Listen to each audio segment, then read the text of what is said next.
যে তোমাকে গুরুত্ব দেয় না তার জন্য একটুও সময় নষ্ট করো না, কারণ সময় তোমার সবচেয়ে বড় সম্পদ। একবার চলে গেলে আর ফিরে আসে না।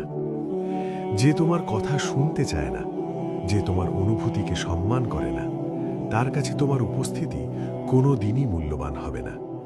তুমি যতই দাও, যতই চেষ্টা করো, সে বোঝার ক্ষমতা রাখবে না।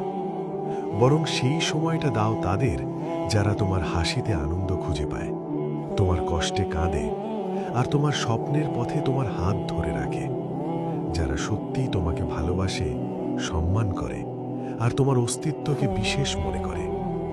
মনে লেখো, ভালোবাসা, সম্মান আর গুরুত্বগুলো কখনো ভিক্ষে চাওয়ার জিনিস নয়।